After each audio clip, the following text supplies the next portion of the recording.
Alright, this video we are going to create an animated GIF. I'm using Photoshop CS6. I believe it works pretty much the same on CS5, and I don't know about earlier versions. So the first thing you want to do is you want to open your image, and then you want to unlock the background layer by double clicking on it.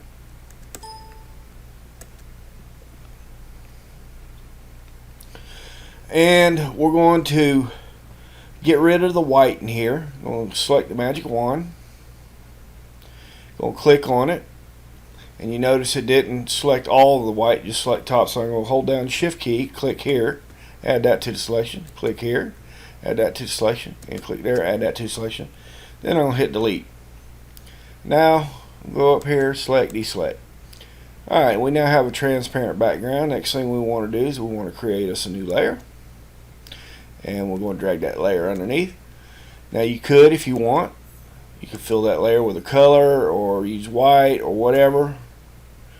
But for the most of the time, you're going to put your animated GIFs over the tops of other things. So you're going to want a transparent background. So I'm just going to Control Z that, or Command Z if you're on a Mac, and get back to transparent.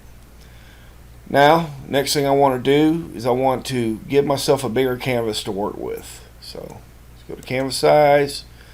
Let's say 1200 pixels ought to be good. There we go. And now we're going to want to go to Window, Timeline, and yours may be set on Create Video Timeline. If it is, get the drop down and select Create Frame Animation, frame animation, and then click on it. And you see we have us a frame here. So you want to make sure that frame is selected. And we're going to move where our starting point for this image, which is going to be off. Let me get the right layer here. I'm going to move it off the canvas altogether. Let me just make this a little smaller here so we can see what we're doing. So that's where I want the first one.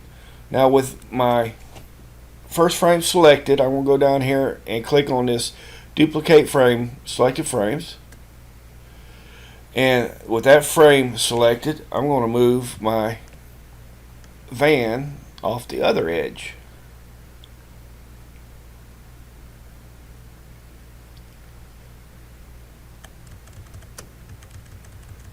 There we go. And now I'm going to go back and click the first frame, hold down my Control, or if you're on a Mac, Command key to select them both. Then I'll come down here and hit this little tween button. This tween button will add frames of equal amounts in between the first and the last one to fill the area. Just remember, the more frames you add, the bigger your file size. So for the purposes of this demo, I'm going to do 20 frames. Now we can see what happens. We're going to go down here and push the play button. And there's what happens. Alright, so first thing I want to do is I want to slow that down a little bit. So I'm going to click my first frame, go down, shift click down to the other frame, and then I'm going to select any one of these. It doesn't matter. At the bottom where it says 0 seconds, I'm going to give a delay of 2. And you notice I changed it to a delay of 0.2 seconds on all of them. So let's play it, see how that slows it down. See how that slowed it down? Now, if you want to change directions, what do? Well, you go to I'm going to the last frame, and again, I'm going with that selected. I'm going to click on the duplicate frame, and now we've added, this was the last frame, this is the new frame. We'll make sure both of them are selected by Control click or Command click, and I'm going to tween once again. Well, first, let me back up. With the last frame selected, I want to move the directions where I want to go. So I'm going to put this right about in the middle here. Alright, now we're going to go to the end one before we added the new one. Select it. Control click, select that last one. And we're going to tween again. This time I'm going to add 10. And we can just real quick see what it does. And it brings it back that direction.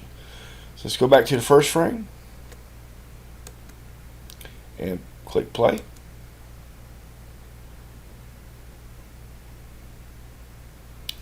You see change direction there and stop.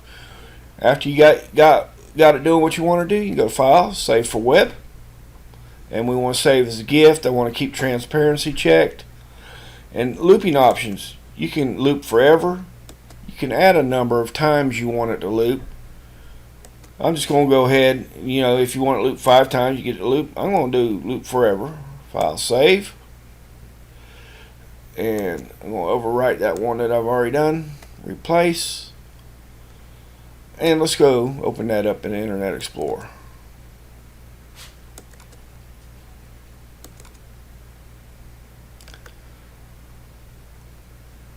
Remember, you could do it loop once. You can loop any number of times you want. This one here is going to be looping forever.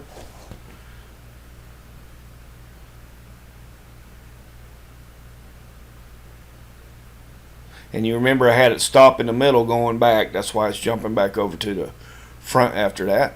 So if this video has helped you, or you like this video, how about giving me a like or leaving a comment or subscribing? I would appreciate it. Visit SkeetersE71.com for more free videos on web and graphic design. You have a good day.